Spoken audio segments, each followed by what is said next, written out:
নির্বাচন কমিশনে আমাদের যে আপিল সেটা মঞ্জুর হয়েছে।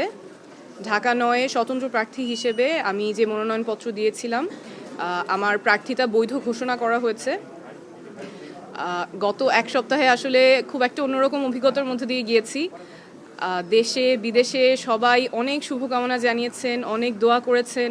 যখন রাস্তায় মানুষের সাথে কথা বলছিলাম অনেকেই হতাশা প্রকাশ করেছেন, কষ্ট পেয়েছেন, বলছেন দোয়া করছেন।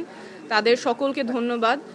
সকলের জনসমর্থনেই ইনশাল্লাহ আগামী নির্বাচনে আমি প্রার্থী হিসেবে লড়াই করতে পারবো। সেজন্য সবাইকে ধন্যবাদ। এখানে আমার আইনজীবী টিম আছে, তাদেরকে ধন্যবাদ। এবং দেশে বিদেশে যে যেখান থেকে শুভকামনা জানিয়েছেন, দোয়া জানিয়েছেন, সকলকে অনেক ধন্যবাদ।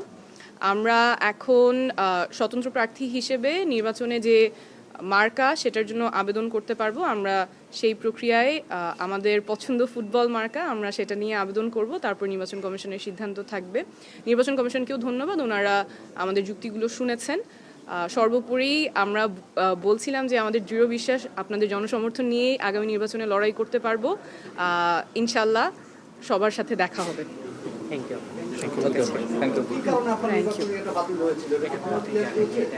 বলতে চাও? আর দরকার নেই, এটা তো আগে বলছি অনেকবার। এখন ঠিক আছে, থ্যাংক ইউ। ঠিক আছে, থ্যাংক ইউ ভেরি মাচ।